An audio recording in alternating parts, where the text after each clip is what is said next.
over 100,000 downloads and counting, support from 4 major countries, donations to 2 amazing causes, cystic fibrosis and the Boys and Girls Club. Also accolade that includes the 2022 nomination for the People's Podcast Choice Awards that are voted on by the people. You are listening to your number one podcast that discusses relevant topics that include entrepreneurship, self-development, smart investing, and business and current events. Hosted by creator, influencer, and founder Dustin Steffey, you are tuned into Chopping with Fire. Let's chop it up.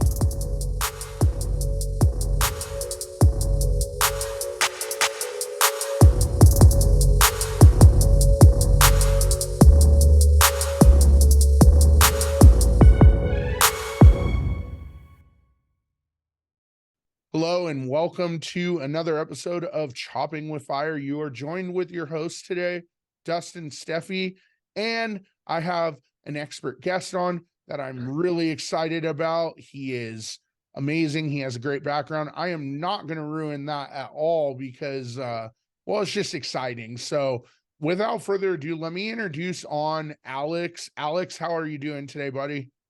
I'm fantastic, Dustin. Thanks for having me on.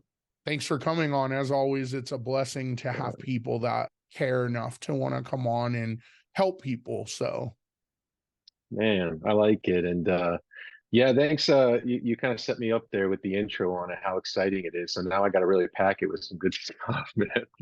Yeah, don't let me down, Alex. Don't let me down. No. How would you like me to just kind of give a little bit right now? Just kind of go into it and set the stage? Yeah, let's give them the sauce right now. Let's go. Oh, cool. Well, you let me know, and I'll try to keep it condensed because I mean I could talk about these experiences like probably lots of your listeners and you too. I mean they're like tentacles, right? They go out and they just amass to our own perspectives. But well, let's be honest. Everybody likes talking about themselves. Come on. Totally, absolutely. I mean, let's be real here. Yeah. Somebody used to say, okay, enough about you. Let's talk about me. So, you go into it. I'll keep it really brief though. I have a background in professional sports. I played professional soccer. But I usually give people a bit of a caveat about that because when you hear professional athlete, the first thing you go to is what you know, professional athletes, big sponsorships on TV. But right below those ones you see on TV, if the camera pans and looks at the bench or looks sometimes off the field, you see a whole group of athletes that are at that level. They're playing, but they are working their best to get onto that field. And I was part of that group, which you get bought, sold, traded, loaned. You go to many different clubs looking to find your game, fit in somewhere. And so that was sort of my life in the professional realm, was a lot of traveling. I played here at home for FC Dallas a little bit, but a lot of it in England, south to north, probably 6 or 7 different clubs, played in Iceland. And so all those experiences were just phenomenal. You're a kid living a dream with great opportunities, but that wasn't the end of it all. So I had to find meaning beyond the soccer pitch, and I did so in a background with cultural studies and anthropology, specializing in business anthropology. I love people. That's what all that traveling did for me, was drop me into a whole bunch of places with a bunch of unknowns, and it's like, Alex, figure it out. And I did, and came out with only a few scars, and that's sort of where I come today as a business owner and a coach, kind of helping people learn from those experiences.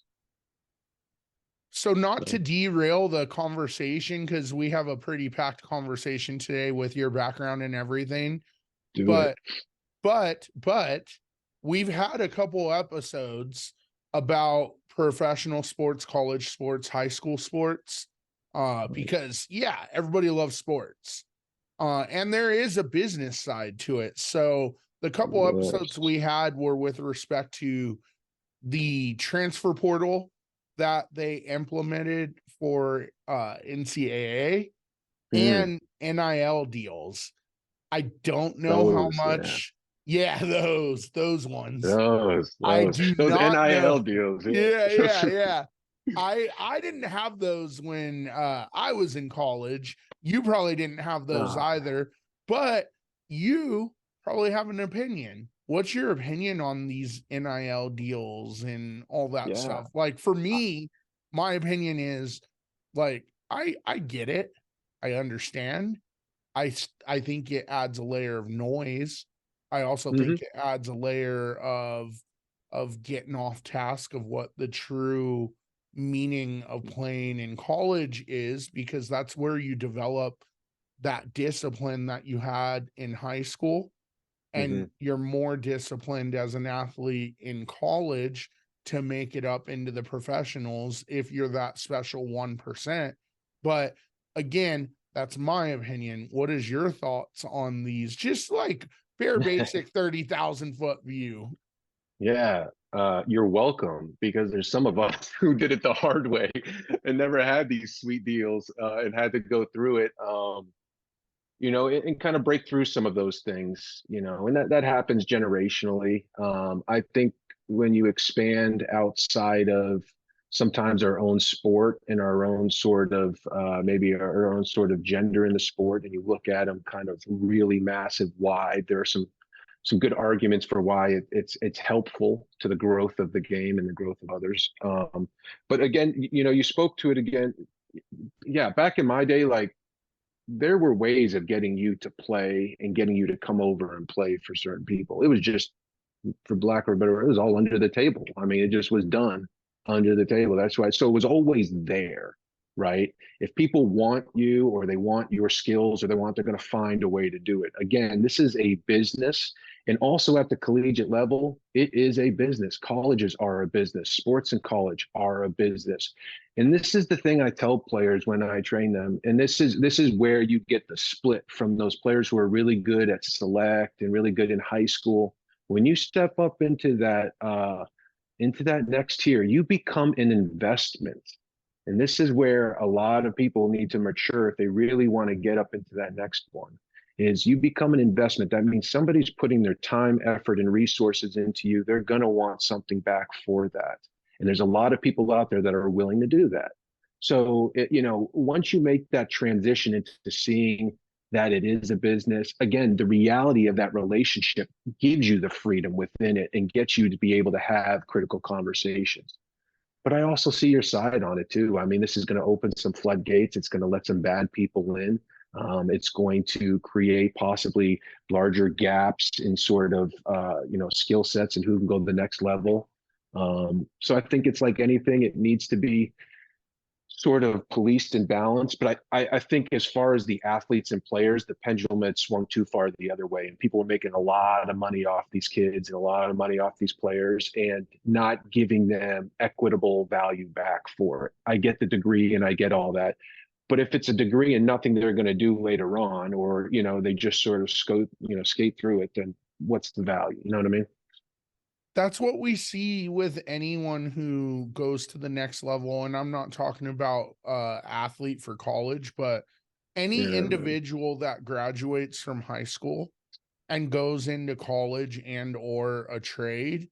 What we're seeing these days, and the statistics are staggering, is of the sample size that goes into college, about 10 to 15% of them are really truly using their degree that they sought after when going to college. So what does that tell you? I know.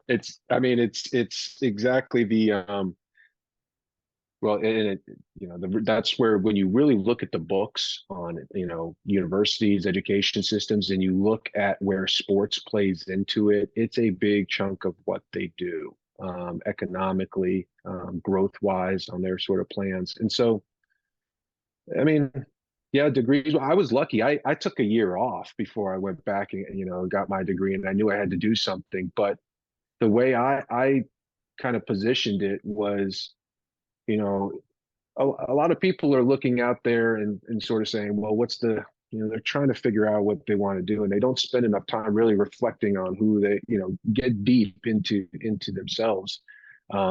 My degree in anthropology went really quickly. I mean, I finished that in like 4 years really quick because I enjoyed the material. I knew, yeah, I mean, you're not going to get a, how many anthropologists do you know, Dustin? Well, if I'm being quite honest with you, Alex, Yeah. you. You, right, exactly. Yeah. Right. And that's too far, man. One, because we're not really out there a whole lot. And a lot of our work is done behind the scenes, where we like the Wizard of Oz. We don't want to be known because we're observing things and collecting data, with eyes and ears and stuff like that. So, but there wasn't going to be like this huge market for that. However, the skills, and this is what I tell people about a degree, when they come out of it and they say that there's no, like, I, okay, that might be the case, but you still have a degree and skills and knowledge you gain from it. Let's go find a target to point it at because you can. So I just took all of that knowledge and skill that I learned in anthropology, the strategies, and I pointed them to a target of which I wanted to do. I wanted to coach. I wanted to help others build their businesses. I wanted to help them lead better, manage better. How do I use those skills to do that right there? So that's what I would say to anybody in that, those numbers there. But I was an educator too, man. I advocate for skilled trades. That's not enough thing we see. These skilled trades that are out there: electricians, plumbers, HVACs. I mean, I work a lot with the construction industry, and there are some massively successful and very well off people in these industries. A little unknown fact about me, I also taught and molded minds as well in community college. So it was definitely, I wouldn't say it was challenging. I would say that it is on the role of the educator to make things interesting. And yeah, I So definitely true. made things interesting. Yeah, you'd be awesome. Now that you say that, it's like I could get that. That would be probably a community college I'd go and attend and like forego those credits over there. It's like, no, I like the way he's communicating the message. You know what I mean? I'm gonna go here, and that's totally. You bring up a good point back. Not to get off rail here, but I got out of education because, again, that devaluation is not there. It was not equitable to what was going on. I know there's a lot of educators. I've helped educators transfer over into other jobs and positions because of it. And I think that goes all the way up to the college levels too, right? Like, the intentionality behind what we value. We talked about this, where our cultural values are being forecasted. What are we investing in? That's the good thing. Show me where you're spending your money, and I'll show you what's important to you. I definitely agree with you. I learned what I did not like in college and what put me to sleep versus what was interesting. And I evolved myself into this educator that was fun, right? I mean, I'll Mm-hmm. never forget, like, economics is the most boring topic in the whole wide world. Sure. But I had the absolute best economics professor. I mean, he would relate with us in a way. I mean, imagine being a freshman taking economics. Okay. You're already falling asleep. It's boring talking about price floors and price Yeah. ceilings and all of that. But Someone told you. this professor was so good at teaching that he related with everyone. So he would talk about, like, and it kept me awake every single time. All of a sudden I would hear, if you had 10 pizzas and only 5 beers and blah, blah, blah, like he started relating, and it's like, all right, Yeah. this guy, I see you. All right, I see you. Yeah. That's one of the big skill sets I have to claim to myself too, is that sort of same thing, that ability to connect with a broad audience sort of deal. It helped me in a lot of different ways, and even in business now. I mean, your ability to communicate and be versatile. Who you're It's not just different people; it's different people at different circumstances at different times. You know what I mean? Like, there is a dance going on, and you can become very skilled at that. So. Secretly, we're doing it right now, right? Like, Yeah, people yeah, unknowingly don't understand this, but in a podcast, you really have to drive home getting credibility with people that you don't know really fast too. We have what, 45-minute to 10-hour episode. I'm just kidding. It's not going to be 10 hours, but we have such a short time where we have to build that credibility for people to want to listen. And so it really takes a really special skill to be able to do that.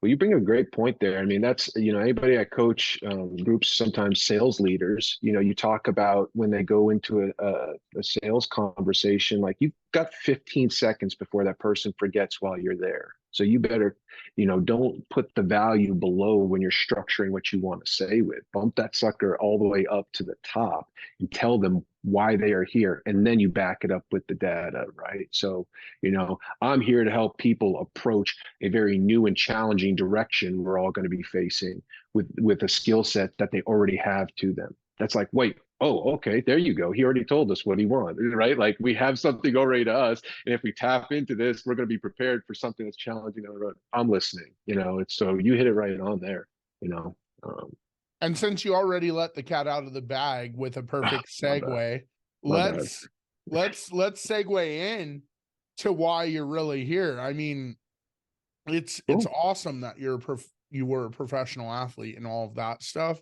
but let's dive into the brass tacks, the nuts and bolts, and why you're really here, which is to help people understand where we are heading. And let me rephrase that, not just to help people, to help businesses and business leaders and individuals that are within businesses to really understand where we are heading in the next 10 years, which is incredibly important. So let's just dive into that. I know that you already talked about leadership.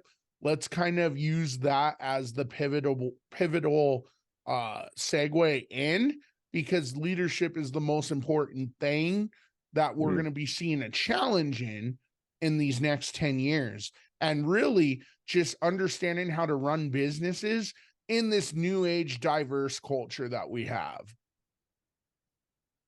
Man, yes, let's get right into it. And you framed it really well. And so you're going to hear a lot of my sort of cultural terms and a lot of, that sort of speaking coming out here.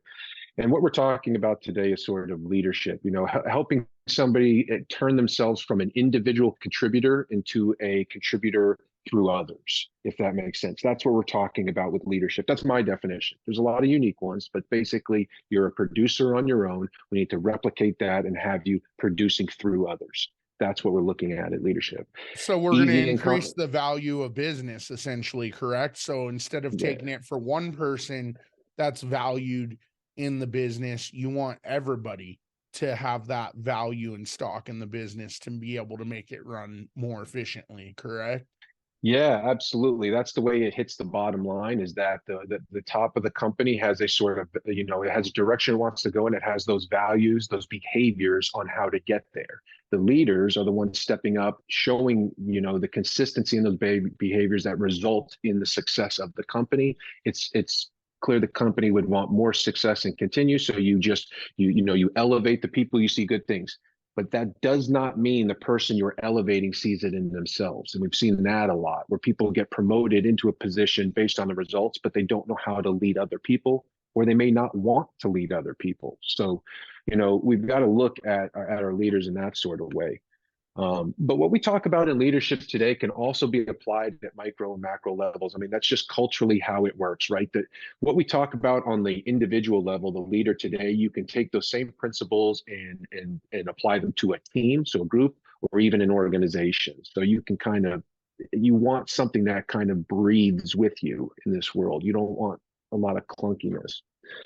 I think for us to be able to understand that, Alex, let's talk about like what the past has looked like with leadership. Yeah. And then let's talk about what we're seeing currently.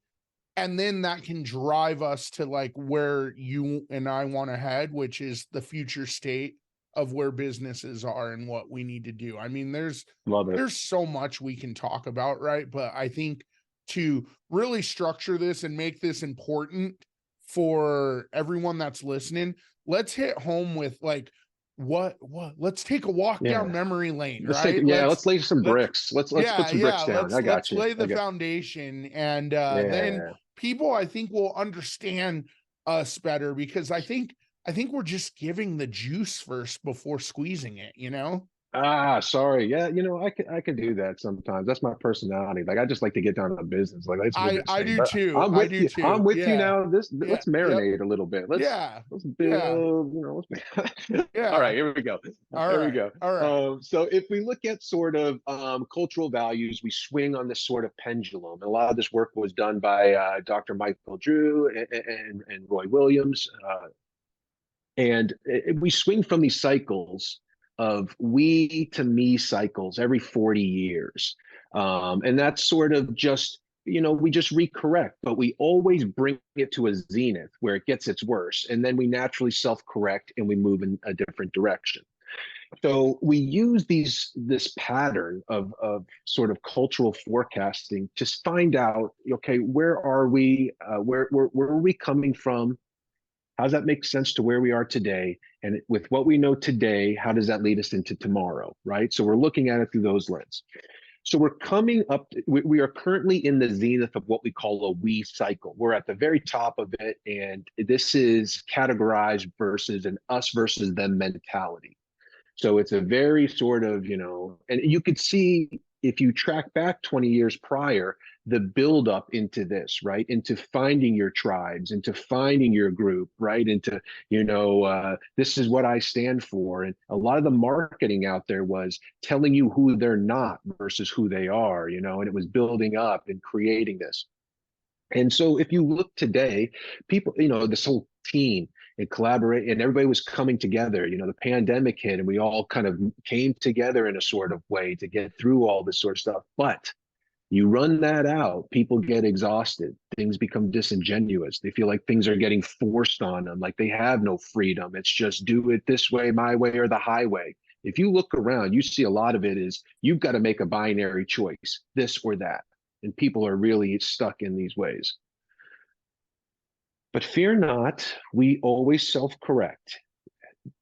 However, it is not easy. It tears at the threads. There's a lot of aggression. There's a lot of stress. There's a lot of exhaustion out there and just everywhere. And if it's out there in public, it's in your business. That's what I tell people. The outside is not really different than what's going on. You have the same people that interact with the world in your business. Okay, they leave there. So what's affecting them out there is being brought into the business. So you do have some of the same issues in that regard.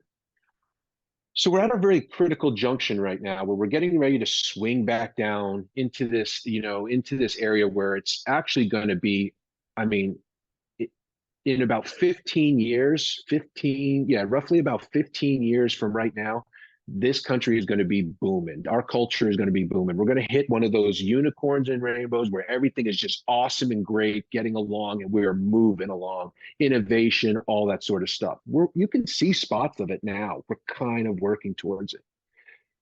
But that means from now until then, we are in the toughest time of leadership because it's a transition period. And if we know anything about people trying to change or transition into like different sort of ways of doing things, I mean, that's just tough stuff. I mean, it's really hard to do. So a leader now is going to be asked to do more with less resources. They're going to have to work globally. They're going to have to work across technology. They're going to have to be able to work with people from 5 or 6 different generations and know how they collaborate together on things. It's like this is some serious terrain for leadership. And if we are going to go into that, we cannot use the leadership model I think you'd like to talk about that we have kind of built up to now. We need something new to go into this new frontier. We can't use old methods into this new frontier or we won't succeed. How does culture and diversity play a role into that? Because those are big topics now that Mm. we're seeing in the workforce for any job, really. I mean, whether it be flipping burgers at McDonald's, whether it be working for Tesla, whether it be working for a Fortune 100 company, or even these Fortune 500 companies, diversity and culture are two big terms that are thrown around. And I just don't think that people really truly understand why. Yeah. And I think for the generations that are in the workforce right now, because when we look at this, and this is what my thesis was focused on, or my dissertation actually, was the different generations that are in the workforce and jiving them all together, because we have 1, 2, 3, I think we have about 4 right now, different generations in the workforce, because there are still baby boomers that are working as well. And we're about to introduce a 5th one in. Yeah. It's complex. The landscape is going to be very complex, and it's going to take a high level of skill set to be able to manage it and navigate it. And diversity is interesting. I've spent a lot of time in this. I really enjoy spending time and working with organizations and people on the aspect of diversity. Um, I taught courses on it and do it, and I think there's a couple of different ways to look at it. Again, I think oftentimes in companies or individuals as leaders, we read stuff, we take the stuff in from the outside, and we don't put it through a filter of our own self. We just sort of allow that to sort of compress and put us in a box and think about diversity as everyone has to think about diversity. So we try to create this one word, and it just doesn't apply to our business or the people we're working at. So what I have found with people working is that there's actually 2 conversations. There's a conversation about diversity, and there's a conversation about civility, believe it or not. So people confuse this sometimes. They think that diversity is tied to people just not being civil or understanding or knowing how to speak to each other in a way around the office without somebody blowing up, or some sort of action being taken against them, right? How to communicate in the modern day world with people. That to me is a little bit different than the idea of diversity, because one's like a communication skill and basically an empathetic skill, right? These are like upskilling some of these, but diversity is more, we get locked into, again, this like diversity as it being a thing about gender or race, and we miss some of the low hanging fruit of the diversity of thought. And that should be the goal, right? We're not really clear on what we're looking to achieve with diversity. And so we get stuck into these, like you were saying, just check the box, are we meeting this and are we meeting that? When we can, and diversity isn't just people either. We can be diverse in our strategies. We can be diverse in our environments. So the work office can be a very diverse sort of place. It can have, and it is to some degree. That's where, again, some people are not looking at the ways they already are diverse, and they're not leveraging those as a way to say, look, we do have diversity. They're letting people tell them they're not diverse. So again, it's sort of breaking through that sort of cultural lock on what it is. Sorry for that long-winded answer, but that was kind of how I see a little bit of a diversity. And I think we're really failing it because it's a hard thing to do when we mix it up. Like I've seen trainings where they bring people in and they okay, we got a diversity issue. It's like, okay, well, what does that mean? Well, this group of people is not treating this group of people well, or something like that. So we're going to bring everybody together, make it known that those 2 are the issue here, drive everybody through it, and then nothing gets done. They put a whole bunch of money and resources into it. And it's like, I use a AI program that allows managers and leaders to have those do role play. So they do those conversations in a safe environment and get to experience that sort of dialogue before they go into their work and try to have it, and create all this conflict. So just how we approach diversity needs a total reshift. I think I don't know, it becomes all those gotcha words that you hear out now. There's a new word every week for something. I think diversity and culture have a negative connotation in business right now, because I think if we look at the workforce, what we're seeing is people that have been I'll just give a good example because I think that's the best way we can reinforce this.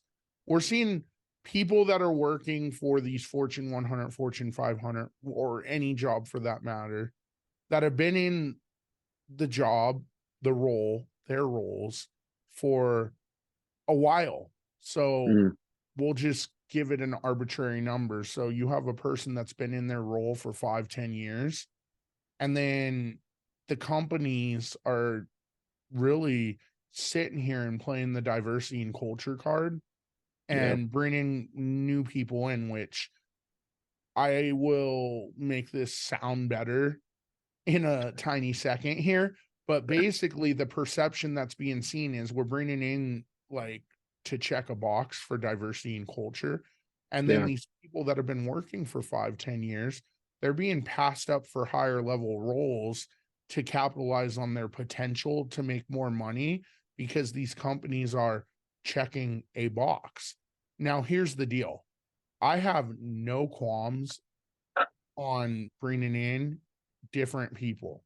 And the Hmm. reason why I have no qualms on that is when you start creating a diverse workforce and having different cultures in, you have different perceptions, and that drives a business in a different way. So I definitely 110% agree with diversity and culture. Hmm.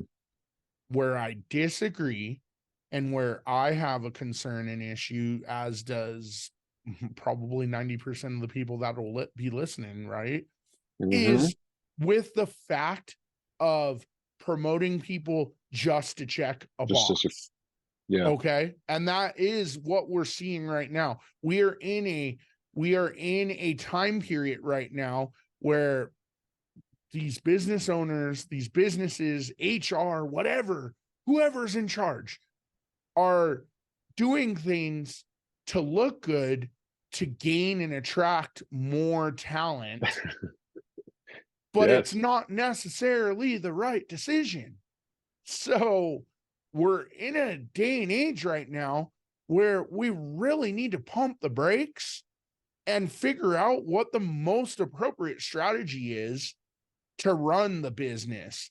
How Hmm. can I get a more culturally diverse workforce in my company? How can I promote the right people? How can I maintain the morale of the people that have been in the company?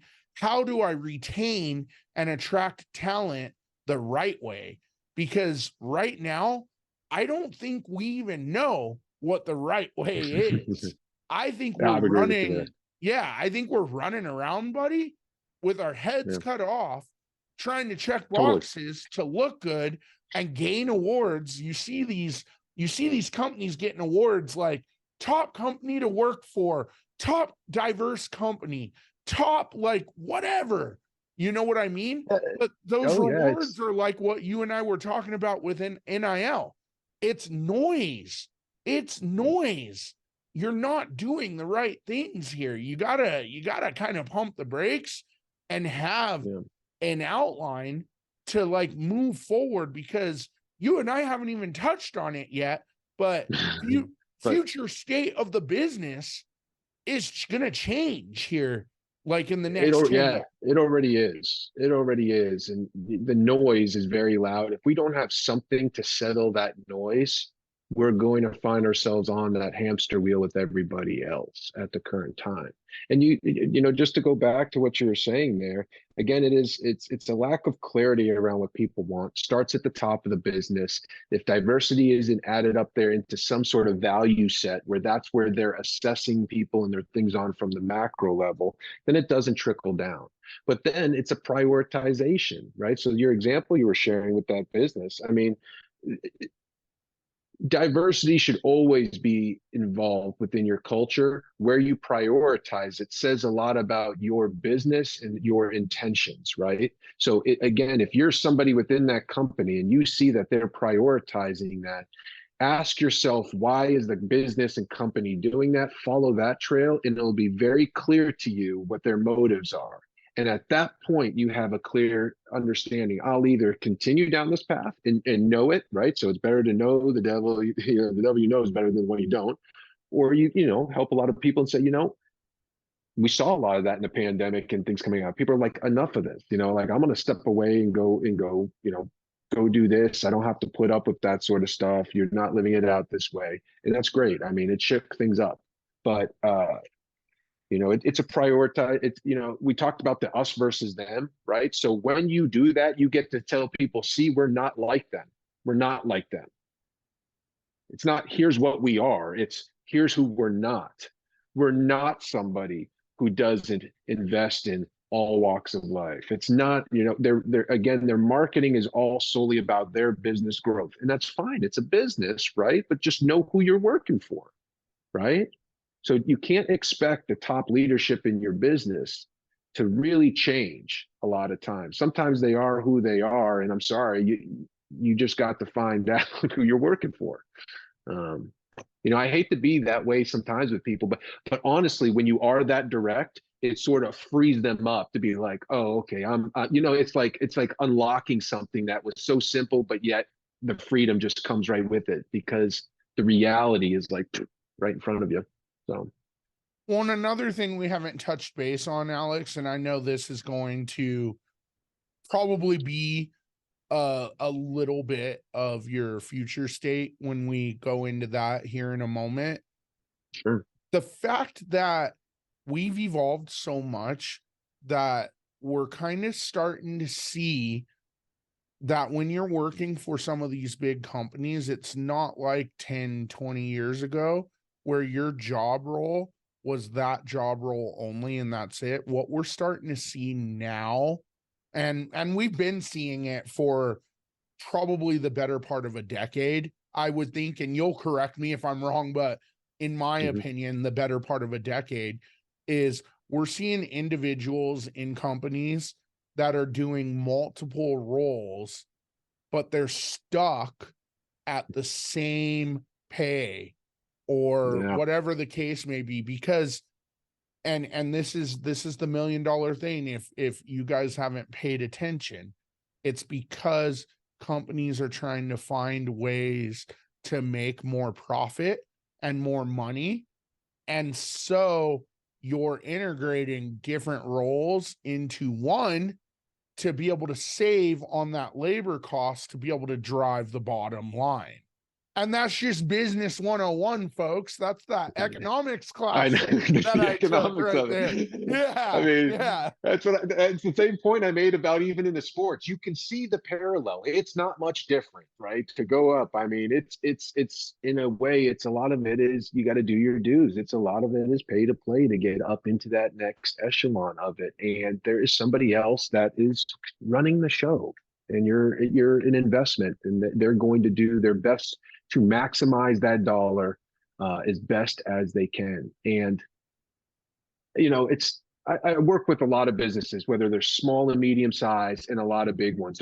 They're very different, right? Culturally, small and medium sized businesses are much different, and a lot of this stuff are things that they'll never have to experience, and they'll get to still have those rich, close, tight-knit cultures. But when you get into these big ones, I mean, just use it as concentric circles. I mean, the proximity creates distance, creates communication barriers, creates these sorts of things. And it's a different beast altogether. But make no mistake about it, the people running those didn't scale the business because they were looking at everybody's salary and trying to make it work out best for you.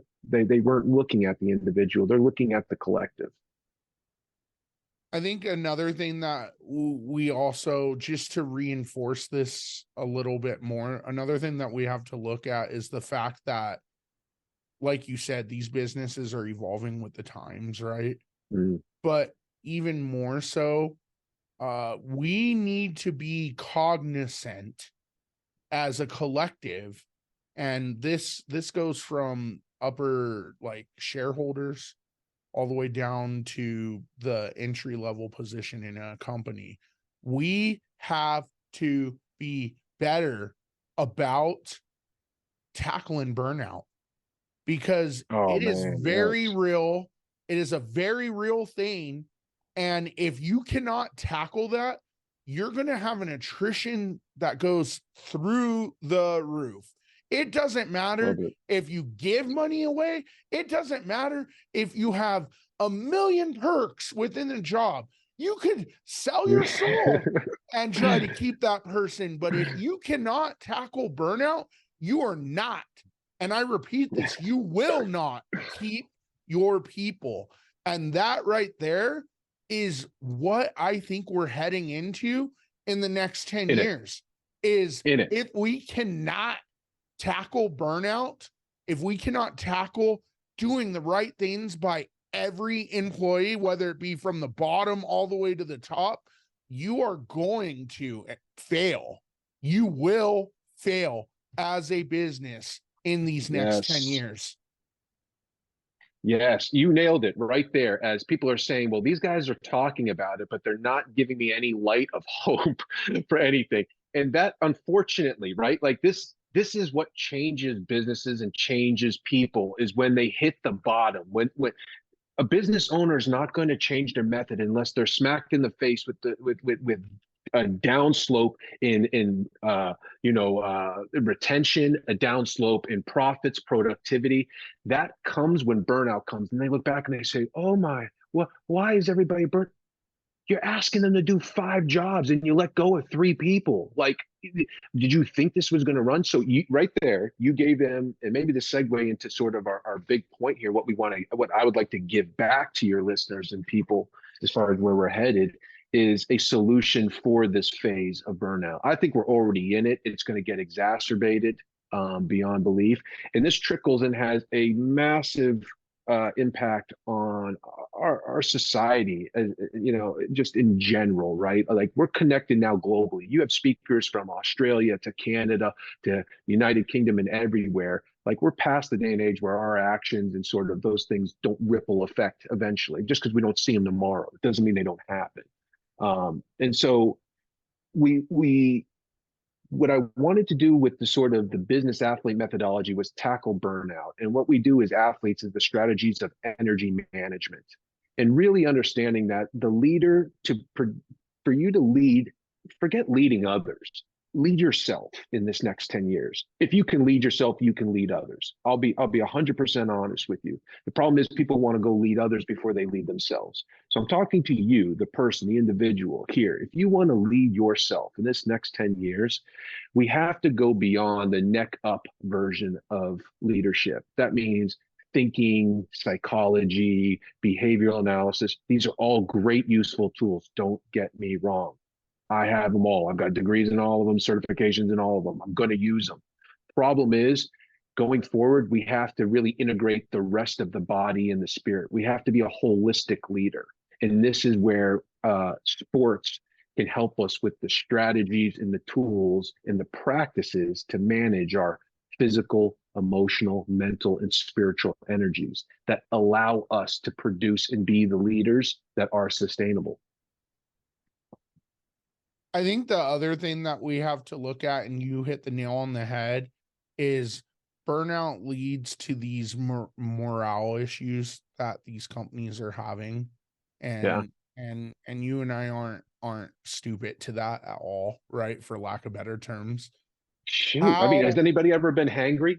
Anybody ever been hangry before? Hell yeah. Right. You know what I mean? Yeah. Like I mean, people get stressed and burnt out. Like, all these other things happen, and and we end up thinking we have all these massive problems.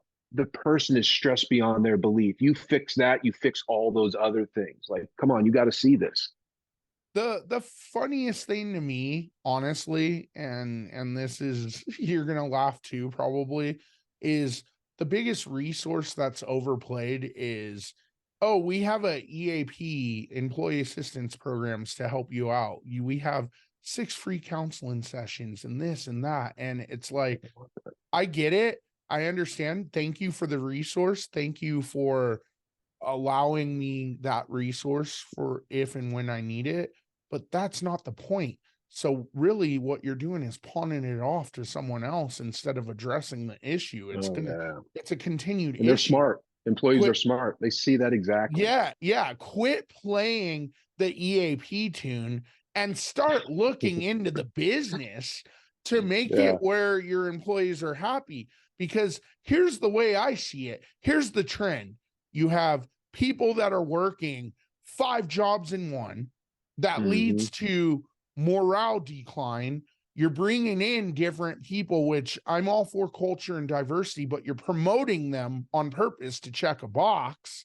So that leads to more morale strain. And then on top of that, you're trying to squeeze the lemon more to make more on the bottom line instead of paying your people a little bit more to keep them happy. So there's another issue right there. And on top of that, and this is something that you and I can't fix, but we can at least address that we understand it. We have an alarming rate of people that are not working on purpose, that are living on our welfare programs, that are living on unemployment, that are living and not working anymore because they just don't think it's worth it. So we are struggling to keep people motivated to be in the workforce. That is a epidemic. That's a pandemic. Yeah. Well, that's an issue. Yeah. I mean, again, speaking to it, we spent so much, again, talking about that pendulum. If we look back 20 years, look at, the remember Y2K? Remember Y2K? Yeah, And, I was, for Y2K, Y2K, and, I was like 14. Yeah, Y2K, and something was supposed to happen. Nothing happened. Well, something did happen. We shifted as a society and we went heavy into technology. Not a problem. I'm not here judging good versus bad. I'm just stating the facts. And the facts are we poured all of our resources, our attention, our focus into tech. Now we are extremely technologically advanced. What did we leave behind? The human. So you can't go forward without catching yourself up. Now is the age of HR, the age of humans. We have to invest back in people to run and operate this tech, to take the tech to the next level. We have left something behind. We have to pick that up before we can move forward. And that's tough to tell these business owners who are like their employees. They're stressed too, right? Like let me talk to an employee here for a second. Don't think you're the only one stressed. The business owner is probably way more stressed than you because his entire life is tied to this thing. He can't just pick up and go get another job. That is not an excuse for the business owner to treat the employees in that sort of way either. And in fact, the reason why they're stressed is because the business owner doesn't know how to deal with their stress. You can see that, can't you? So this is a trickle down deal here. But it's not like you just go to one and then fix it. It's a collective group together. Like you were saying, we have to change the way we think about engagement or just energy in general, right? Like as sports people, we have a certain amount of energy. We had to be able to stress ourselves to the point of where we're nearly breaking, but then put in routines that allow us to recover and become stronger. The problem is people don't have those routines and they just keep stretching. That's burnout when you don't recover from the stress. A little bit of stress is good for you. That's how we grow. Alex, right? What happens when you take a rubber band and you stretch it to the point where it's completely stressed? Yeah, it's no longer a rubber band. It's just sort of like a rubber line, right? Like it snaps, man. It's gone. Yeah. I don't know what that becomes. You find something to that, but that's it. So that's the paradigm right now. So the paradigm that we're seeing is this elastic effect where there is no more elasticity. It is the straight line. And we have to figure out a way to mend it where it's elastic again. I in my heart feel that businesses, whether you're an entrepreneur, whether you're working for a Fortune 500, whatever the case may be, businesses have to flex. And we need to get back. We need to get back to that stage. Honestly, Alex, we need to get back to the stage of the give, take, push, pull. That's why sports, man, flexibility, right? Yes. You get it. That's the number one thing. There. Yeah. That's the number one thing we learn in sports. Like, unless you're a track athlete, like no offense to my track athletes, I love y'all, or you're in an individual sport, right, where it's very individual dominant. most sports and most athletes work on a team. And if Mhm. one person is failing their assignment, the whole team is failing Oh their man. assignment. And that is what you and I are trying to, and I think we're doing a good job, drive Yeah. home is this is a team effort. This next 10 years that we're going into, if we can't work as a team, we're going to fail. And that's that. And we're going to see businesses drop off. We're going to see little mom and pops drop off even more Hmm. if they can't evolve, because that's the other problem. Change has been this negative term that has been looming for everyone. And everybody's like, well, I hate change. Awesome. Why do you hate change? Because you have to Yeah. flex, because you have to be able to Fear, pivot your unknown. culture, fear. Yeah, whatever the case may be, change, in my opinion, and how we were taught as athletes, Alex, is good. Hmm. Change is awesome because it makes you evolve. It makes you better. It makes you think on your toes. This is the culture that we need to develop more, because right now we've gotten so comfortable with Mm. technology that Yep. change is this negative term. We don't want to hear it. We don't want to deal with it. We're under the impression that with technology, it makes things easier. No, with technology, it makes workflow processes a little bit better and manageable, but you still have to do the one thing that we're scared of: Yep. adapt, adapt, adapt. This is it. And that was my sports career. You if you did not have those qualities, you did not survive to even the levels that I did. You just don't. You don't get anywhere close to those. Adaptability, flexibility. These are things we want to integrate in our new leadership sort of mindset and approach to things. Is how do we integrate those? You're absolutely right. The team is what's going to do it, but individuals have to pick up their slack right now and really, it's the hard thing to do, but it's the right thing to do. If everybody was doing it, then it wouldn't wouldn't be much of anything. I've lived my life in a way where I'm like a salmon. I go against the stream, right? And so when everybody's pushing this, you know, come back to here. The pandemic, everything, it's like you're walking. Let me give you an analogy. It's like you're walking through a stream and you want to be able to see clearly to the bottom. The problem is you're walking and you're kicking up a lot of soot and dirt in there, and you can't see the bottom. So let me ask you, Dustin, if you want to see with clarity, what is the thing you do in that moment?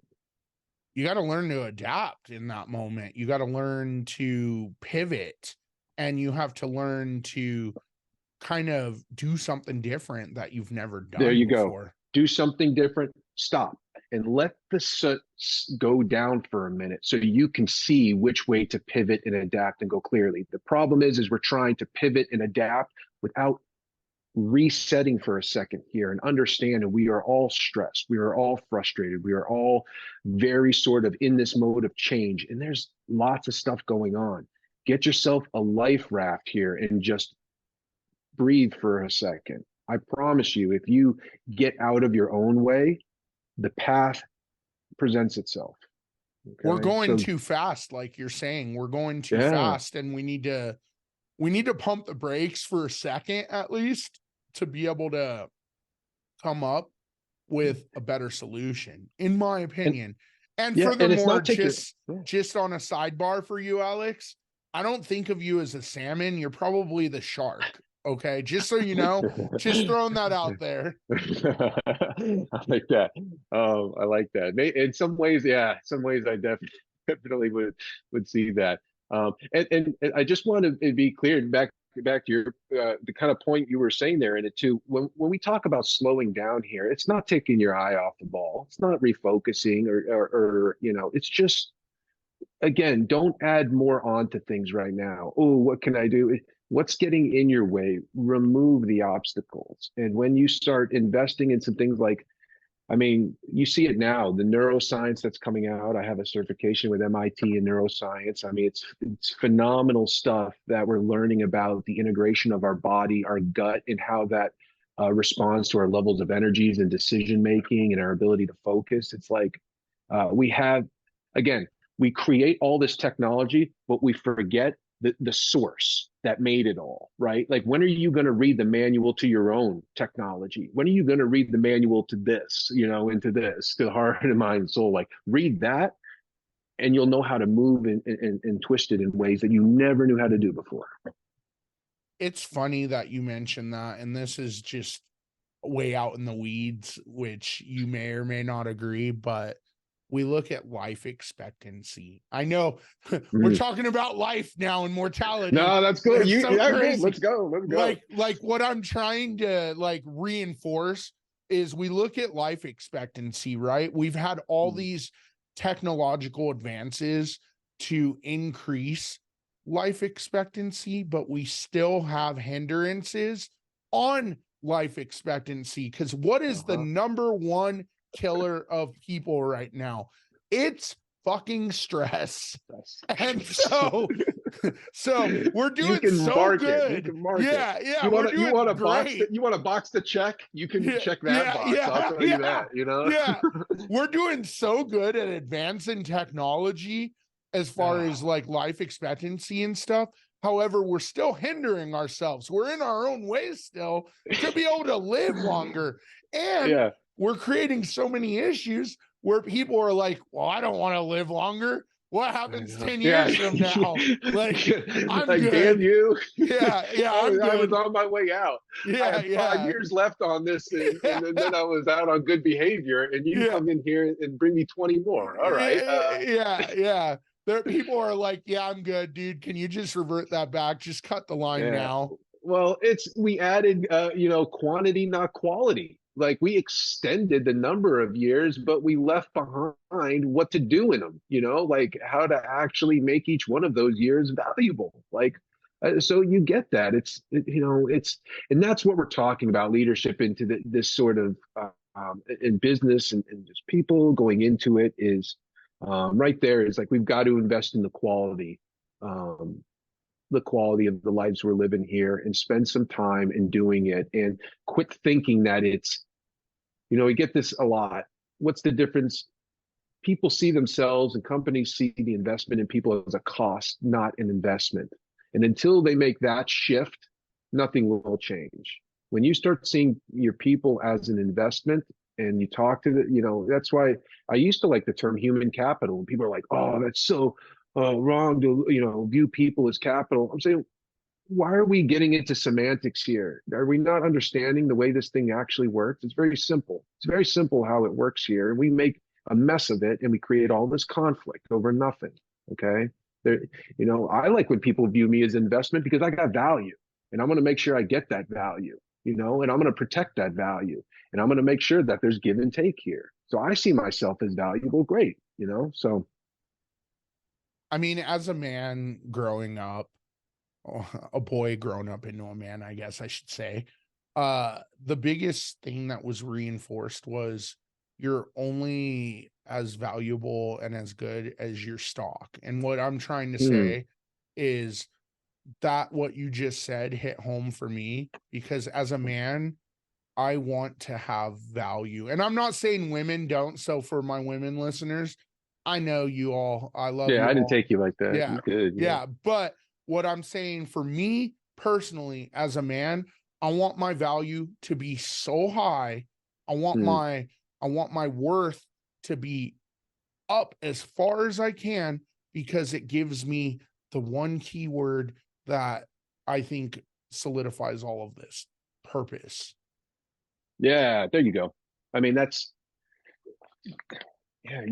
if there is one word that really, I think, resonates with a lot of people right now, or with people who see those dynamics out there, those struggles that are happening, is a real lack of purpose for a lot of people. And that's the best part of my job, is to get to work with phenomenal people, great skill sets, lack a little bit of confidence, and don't know the true value they do have. And what I do is I light a fire underneath them and show them the value they have. I make it very clear that they have a lot to offer, and we go back and we look at it. And then I show them how to make themselves even more valuable going forward, and how to go and how to communicate that value. That's another thing, right? Like, just because you have value doesn't mean you go in the office and demand a raise. You can communicate your value verbally, non-verbally. You can put the company in a very precarious position to where they will respect your value, right? These are lots of ways but again, to your point, if the dialogue upstairs is not of one that I am of value or that I have purpose, man, we got to fix that first. We got bigger conversations to have. We got bigger conversations. Yeah, it could be in this podcast. I'm sorry. No, not this episode. Maybe like 10 episodes combined. Yeah, you start at the beginning and work your way through. I think you'll get it by now, up to this point. Yeah. So let's create a little bit of a synopsis here, because in this last hour, we've dropped so many knowledge bombs. So let's like just take this back for a sec. So what we've gone over, folks, is we've really gone over the evolution of business. So we've talked past, present, and future. We've discussed kind of where we're heading as a society. We've discussed and addressed, we've discussed and addressed knowing like what's going on, and given a little key knowledge bombs on how to pump the brakes, slow down, and really just kind of take a look at all of this to really move forward. We've talked about diversity and culture quite a bit. We've discussed sports backgrounds, because who doesn't like sports? And sports in my life, there are two things that really resonate in my personal life, and that's business, because I can apply business to my personal life and to my professional life, and sports, because that's where I learned discipline. That's where I learned how to jive with culture. That's where I've learned a lot of these key topics. So sports and business are really, they go hand in hand. As many as I know, my listeners feel like I'm all over the place sometimes when I drop sports episodes and stuff, but really sports and business go hand in hand, and it's amazing. So like, really, this solidified it. 3, Alex is just a pseudo badass. So we bantered a little bit. So whatever the case may be, we learned that Alex is the shark, not the minnow or the salmon. And lastly, we really just reinforced investing into yourself. It's going to be okay. We reinforced, like, we understand that we're in this weird time where we've gone so fast that now we need to catch up to move forward. So we've really kind of taken a look at that. Am I missing anything, Alex? And you hit it all right there. I mean, the best investment is in yourself, and to maximize your value there. But we went everywhere, start to finish, where we're headed. Man, you brought it together. The new method is, let's engage the rest of our being and put all of our energy towards this deal here, and come together on it. So, man, I enjoyed that. Well done. Well, yeah, we did go off a little bit. So way to bring it back together. I don't think I could have done it like that. That's where my mind goes. My mind goes like, let's give you guys everything and then let's bring it back. So I don't know. It works. Awesome. It works. I'm just like, let's go everywhere and you bring it back. Yeah. You're just, hey, I'm gonna word vomit everything, and then it's your job to solidify it. All right, deal. Got it. Challenge accepted. Yeah, well done. Is there anything big, Alex, that we missed at all that you want to solidify to the audience? Is there any other key knowledge bombs that you want to drop before we get into anything towards the end here? What I'll say is that, I work in those, we talk about energy management, and we look at those 4 sort of physical, emotional, mental, and spiritual sort of elements. And we want to make sure each one of those areas is fully energized, but they do dip down and they fight against each other. Like, for instance, you ever, go out for a walk or something. Now you're emotionally feeling better about yourself. So now you can mentally focus at what you want to do. And then you all of a sudden have purpose, which we talked about, or you feel like you're connected to something larger, right? These energies all play off of each other. And for anybody struggling right now or find themselves really stressed, they kind of work in a sequence. So while your spiritual energy, your purpose, your source of why is your most important, don't start there. Start with the physical, because that's how you get the small wins and the chain reaction of confidence to go and dive into that sort of area and learn more about yourself. So what I would say to anybody out there who's stressed or something, go get some rest, go change up a little bit of what you fuel your body with. Make sure you stay hydrated, just start there. And I promise you, you'll start to link it all up together. So if you're really struggling and really stressed out right now, get up out of here, go listen to this during a walk, go do something different on the physical side of it, and it will change the rest of your dynamics. Drop the mic, Alex. Drop the mic. There it is, right there. There it is. Boom. Bam. With that being said, if you all liked the episode, if you all liked Alex's energy that he brought in, Alex, how can people kind of connect with you in a world where we have a million different social medias and all of that? Like, what is the best way for people to get a hold of you, for people to, maybe there's a business that wants to enroll your services because they like what they heard, whatever the case may be. Let's drop some of that. Perfect. So yeah, if you want to go check out and connect with me via website, just go to My Performance Coach, one word, myperformancecoach.com. And that'll bring you there to give you a little insight, and you can go, connect with me through a contact form there. But I love connecting with people. I love putting content out there. So, get with me on social media. TikTok, it's the @bizathlete, B-I-Z athlete. Instagram is my name, Alexander Fichera. You'll see me right there. I'm on LinkedIn as well. Available to connect. I'm on a lot of them. YouTube, @Business Athlete, we're there as well. So I like staying connected. Connect with me. Share a little bit about your story. Let's sit down and talk about anything you got going on. I love having conversations. I love sharing with people my thoughts and ideas on things. So man, this is the world I'm into. It's been a blessing to be able to do the things I have and work with the people. I feel very confident that, if you connect with me, we'll get some solutions for whatever challenges you're facing. I'm pretty damn confident in that as well. Cool. I agree. Right on, man.